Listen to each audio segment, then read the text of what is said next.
Hey guys, it's me, TheDonphanatic. Firstly, I'm going to apologise for the top 5 Pokemon of Week 10 being extremely late. Nearly, well, a week and a half late, I expect. I've had a lot of stuff going on in my personal life. I haven't really been doing anything on my own channel in recent weeks because of this.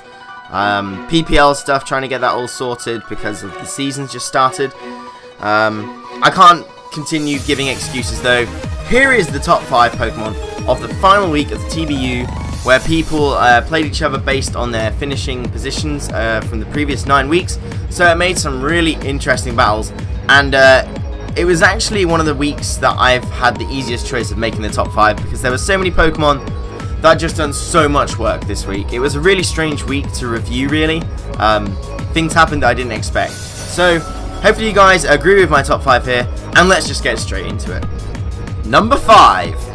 In at number 5 this week we have Crobat for the Welchions. Typically, if you watch Shiny in the PPL, Crobat doesn't seem to do too much in terms of kills, but this week Frito showed it has got some power in its pocket. I'm making my own phrases up now. The acrobatics of no item is going to one-shot this Shaman, which is really handy because this Shaman was looking spooky at +2 after a Swords Dance. Now I've cut out a bit of the video here because Josh was setting up with Scolipede. +2 attack, +6 speed I believe he got to against this Crobat, which means it's really, really spooky, but I actually think it has no attacking moves. Frito goes for the cross poison, does get the lucky poison on this Hawlucha, actually turns out to be pretty important. But he is facing a really tough decision here. Something might end up dying because Hawlucha is at +2. Or +3, sorry, because of the berry he ate at the end of last turn. However, a non-defensive invested Crobat does live a Zen Headbutt from +3 Hawlucha. That's impressive, has to be said. Josh does try to stall out a bit here. I think possibly trying to get some boosts to pass on to Raikou. That was his only chance of actually winning this game. But Frito knows if he keeps clicking cross poison, he will win. So in the end, Scolipede does die. However, Raikou is going to come in and go for the quick attack of all moves to get the kill. So good performance this week from you, Crobat. Number 4. In at number 4 this week, we have Keldeo for the Slovenian Arcanines. Xenon had played really well at this stage to get rid of everything that could have threatened Keldeo, and pretty much that Keldeo could kill.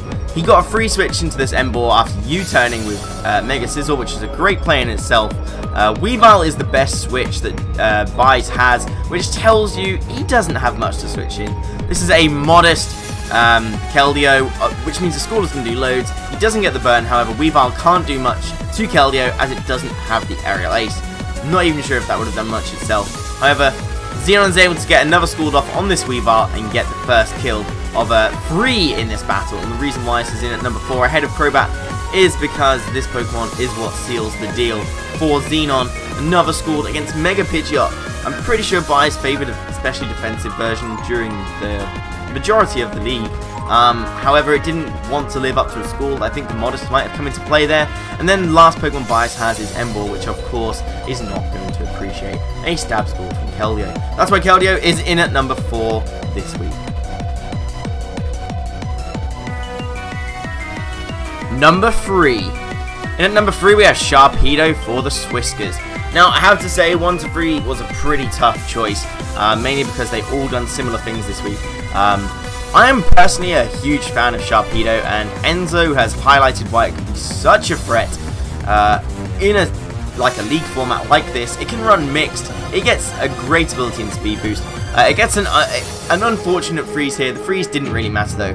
Here in my opinion, Enzo makes a fantastic play. Does go for the protect just in case Anima does defreeze. Defreeze probably isn't the right word, but still dodge the fake out and continue to get speed boost and get the kill on the Medicham.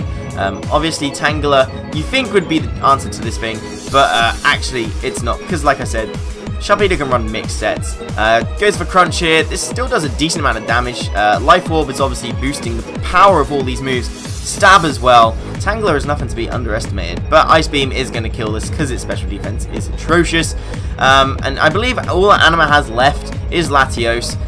So this was a brilliant example of how Sharpedo can clean up late game. Well played, Enzo. Well played, Sharpedo. Number 2.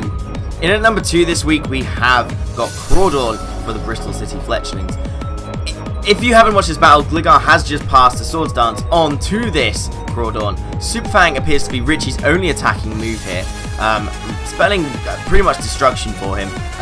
This Crawdon is now a +1 speed, +3 attack. Adaptability knockoff is just going to start killing things. Obviously that kills an Eviolite Golbat, which is rather spooky because that thing's quite bulky. Extreme speed from a non-choice banded Entei was not going to kill. So luckily for Eric, it wasn't choice banded, so that's 2 kills now. Actually, it was always going to kill. Richie really misplayed here. He should have gone into Mawile and killed it, because obviously Mawile gets Intimidate and could live a hit from this Crawdon. But Richie decides he wants to sack things off instead. Aquajet just killing things here.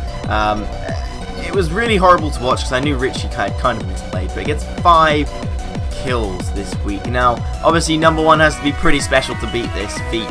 Everyone knows Crawdon is scary. It's just a shame that Richie found out this way. I had to say, though, well played. That's a well-played Crawdon this week, Eric. Very nice to see.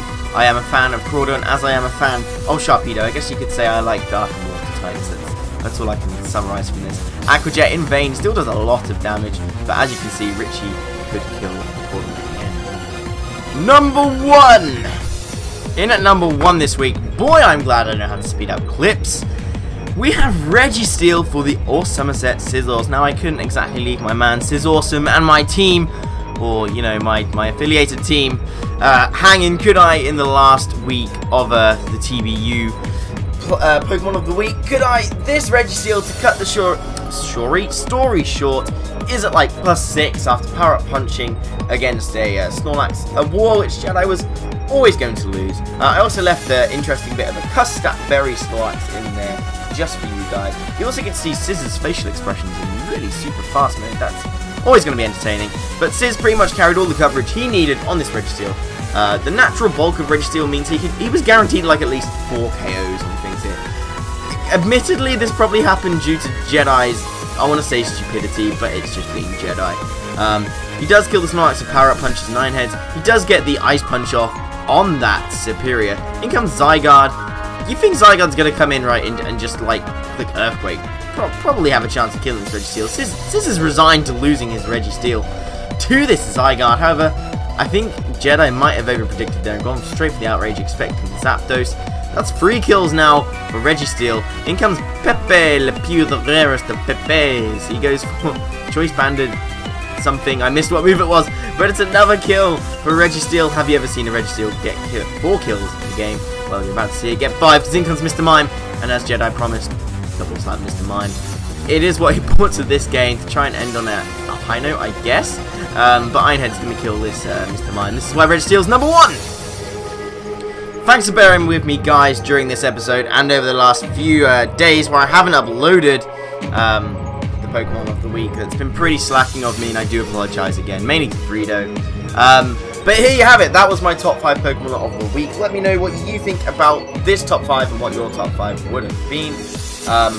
There was one game which I wasn't able to watch, which was between Kyle and Gabriel, because neither of them are uploaded, so I can't make any decisions. So I'm sorry if there was like a sweep there or something, and I've missed it. But I can only see what I've got in front of me. Just so you know, from now on we are in the playoffs. There are fewer games.